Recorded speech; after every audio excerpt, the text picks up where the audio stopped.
Good afternoon and welcome to the Midday News. Here's what we have in the bulletin. Prime Minister Andrew Holness to make statement following suspension of U.S. aid funding. United States Postal Service reverses temporary ban on parcels from China and Hong Kong. And later in sports, former SDF boss questions timeline to resurface stadium track. Thank you for joining us. I'm Kerry-Ann Simpson. Here are the details. Amidst heightened concerns about local agencies being impacted by the United States cutback on foreign aid, Prime Minister Andrew Holness is expected to make a special announcement to the country. Government ministries are also on high alert in light of the impending mass deportation of illegal immigrants from the U.S. Now, those and other issues were discussed at Wednesday's post-cabinet press briefing.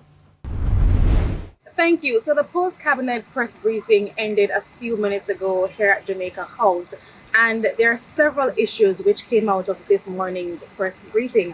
As you know, a lot is happening in the United States in regards to mass deportation and the cutback in foreign programs like U.S. aid since President Donald Trump took office. Now, Information Minister Dr. Dana Morris-Dixon said several agencies may continue to be impacted by the cutback in U.S. aid, and the government is currently working on ways in which the country will have to pivot, because she says from time to time you will have changes in foreign policies and Jamaica will have to learn how to cope. She said Prime Minister Andrew Holness will be making a presentation soon, especially on U.S. aid, so that's something that you'll definitely have to look out for. She also said that ministries are also working together to see how they can find ways to ensure the smooth transition of deportees when they arrive in the island. Local Government Minister Desmond McKenzie also made a presentation here today, and he expressed concern about what is happening in the Clarendon Municipal Corporation, especially in regards to concerns about the removal of Mayor Joel Williams.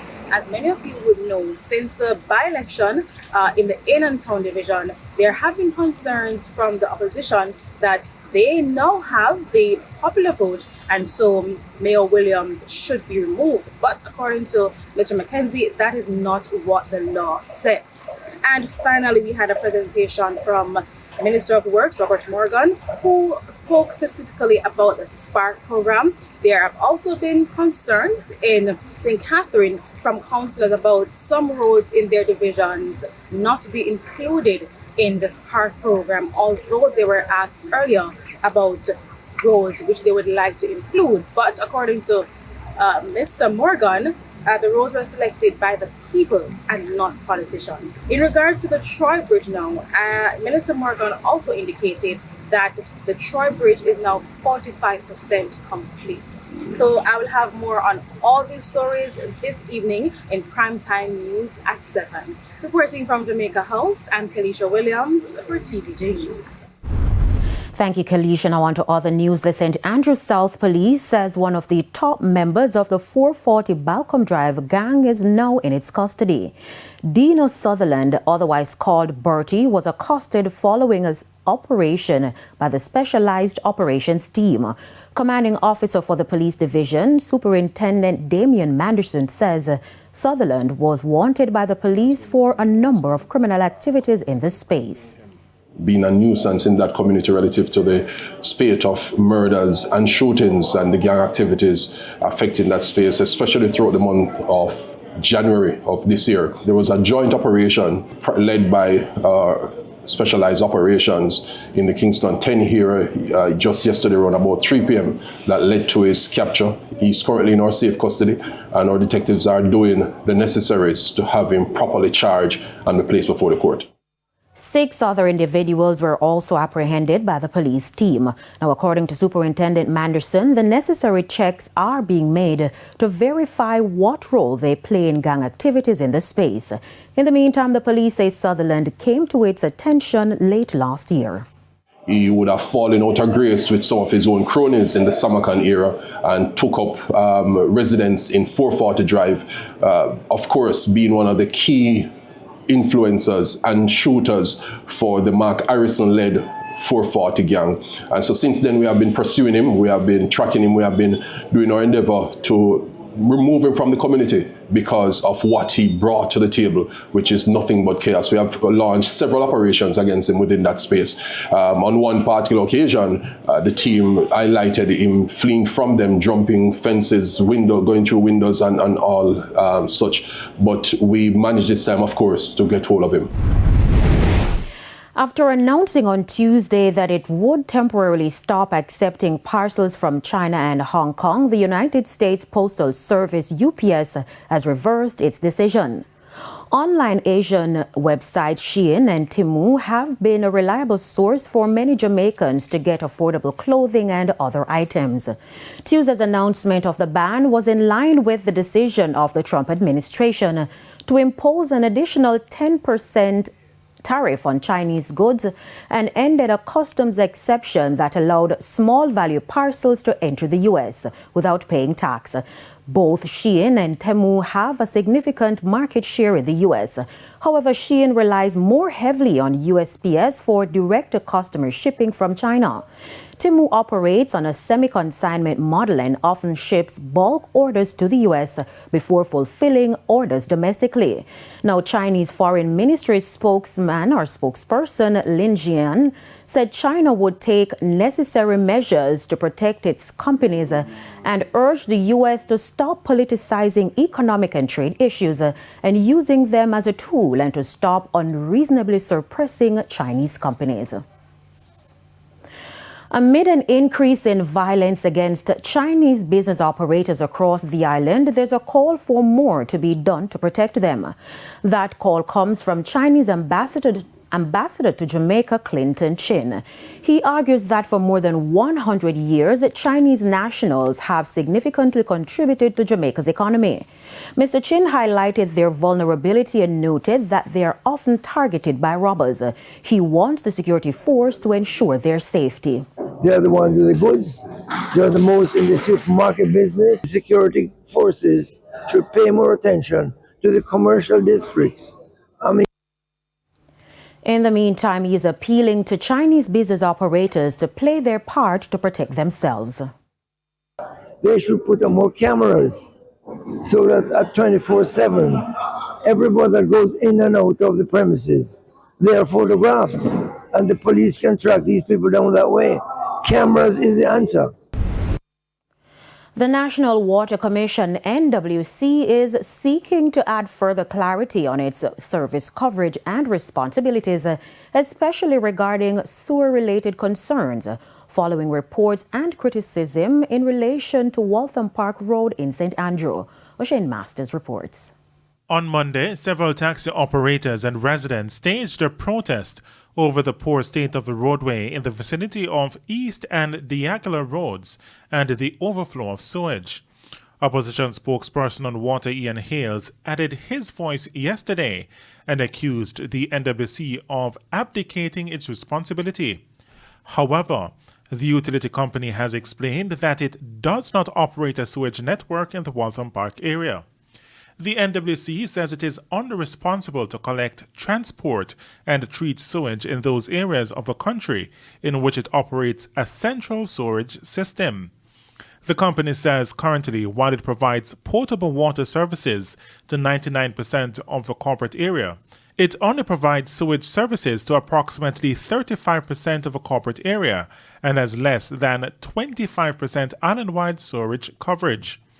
Additionally, the NWC says it frequently receives reports of stagnant storm water being mistaken for sewage overflows.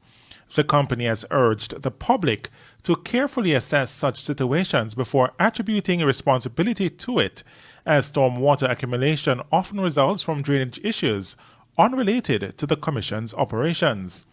Now, the National Works Agency has indicated that there is a drainage issue in the vicinity of East and Diagala roads. O'Shane Masters, TVJ News.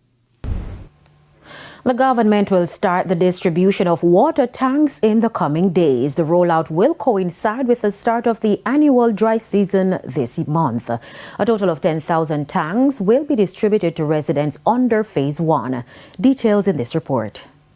February marks the start of the dry period in Jamaica, and by the experts' prediction, 2025 could extend the trend of the last 3 years with yet another crippling drought. At the height of the drought 2 years ago, the government announced a plan to distribute thousands of tanks to help residents store more water at home. Fast forward, and the tanks are finally here. That delivery will be immediately to communities also. As you said, it is important in February and March for that water storage to be in place. In a perfect world, we'd have wanted it in place a little earlier, but we're happy to be at this point now. The timing of the arrival of these tanks coincide with increased political activities. An election is due in a few months. And already there are concerns these tanks could become a political tool and be distributed along party lines. I put the matter to Matthew Samuda, the minister with responsibility for water. I don't determine when elections are. So some could say this is a political investment, but it's not. It's a commitment made just under 2 years ago. It's a commitment made previously by the Prime Minister. But we have done the work to get to this point. This intention is a year old. It takes a while through designing of programs, getting approval from Ministry of Finance, going out to market, getting persons to come back to you, going through PPC, then getting commitment that persons can deliver in time, getting contracts in place. This is not a political investment. This is an investment in significant increases in storage at the household level. The politicians, though, will have a say. So the areas are not determined by the political process. That was determined by discussions with the National Water Commission and our municipal operators. Beyond that, of course, members of Parliament have a role to determine the recipients within those areas. But then it still has to be vetted in the same way we do vetting for social housing. So who will get these tanks? So we are targeting 10,000 households spread across the length and breadth of the country that will benefit every constituency in Jamaica. But these tanks are being targeted for areas that are outside of the utility footprint or in an area within the utility footprint that is so badly degraded that they're not getting water very frequently. So they absolutely require storage. But we know from the social factors that they have economic challenges in procuring their own tanks. So this is the first 10,000. We do intend to do more in the future, but this is the first process. Dwayne Anderson, TVJ News. And it's time for a break. Stay with us, more local stories when we return.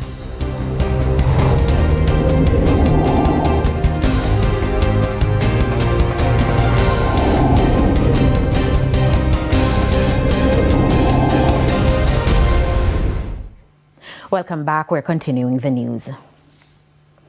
The Independent Commission of Investigations, INDECOM, is investigating the shooting of a man in St. Mary by the police. The incident happened in Orange River last weekend. TVJ News understands that sometime after midday Saturday, the St. Mary police responded to a report of simple larceny and assault at common law. It's understood that a man was allegedly caught stealing coconuts from a farm and attacked workers with stones. The police say they were informed that the suspect had fled with a bag of coconuts and was heading toward a nearby supermarket. He was reportedly spotted on the Orange River Farm Road. Investigators say the man, who was armed with a machete, was instructed to drop the bag and he threw stones at the police. They say he was instructed to surrender the machete, but he refused and continued to hurl stones. He was shot in the foot by the police. The wounded man was taken to hospital where he was admitted in stable condition. It's now time for the Business Minute. Data released by the Bank of Jamaica indicate that the island's 8 commercial banks held $76.77 billion in deposits for central government, $3.1 billion for local authorities, and $69.31 billion for a select group of public sector entities as at the end of November last year. Now, approximately 70% of this amount is held by the 2 big banks with an average deposit rate of 2%. Meanwhile, the central bank is also reporting that commercial banks held $117.1 billion in deposits for members of the diaspora, $782.1 billion for people resident in Jamaica, and $577.7 billion for corporate entities. The total deposits held as at the end of November last year was $1.8 trillion, or 54.73% of GDP. The BOJ also pointed out that approximately 70% of these deposits were held by the Bank of Nova Scotia and National Commercial Bank (NCB), the two big banks. Further afield, uncertainty over tariffs could lead to fewer interest rate cuts this year. Morgan Stanley is now forecasting only one rate cut for all of 2025 at the Federal Reserve's June meeting, instead of two cuts that were expected before this week. In a note to clients on Tuesday, the Wall Street Bank blamed the volatile trade environment. Now, President Donald Trump hit China with tariffs this week, but paused planned tariffs on Mexico and Canada for a month. For the Business Minute, I'm Shane Masters. And here's a preview of what's coming up in this evening's health report. In this evening's health report, we'll look at laparoscopic surgery. In Jamaica, currently, probably the most common laparoscopic surgery is laparoscopic cholecystectomy.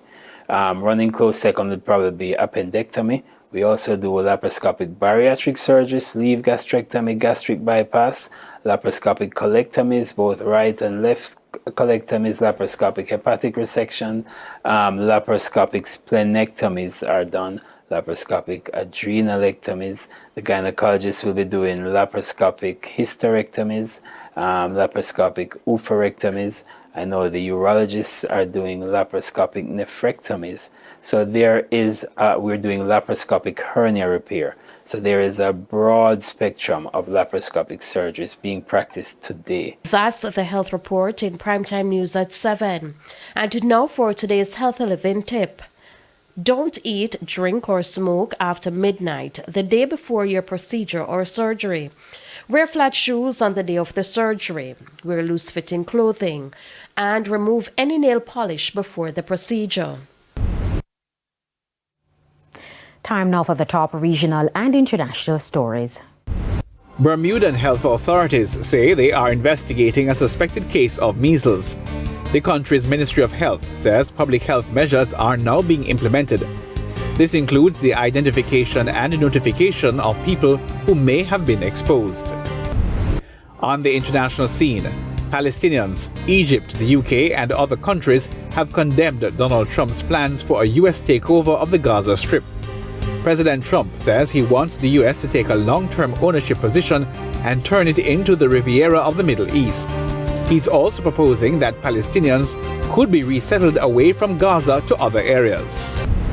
And Philippines Parliament has voted to impeach Vice President Sara Duterte following complaints about alleged corruption.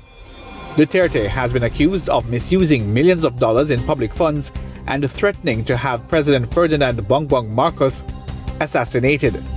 He has denied the charges and alleged she is the victim of a political vendetta. And those were the top regional and international stories. I'm Hal Shane Burke. And we head to another break. When we come back, we'll have your Midday Sports Report.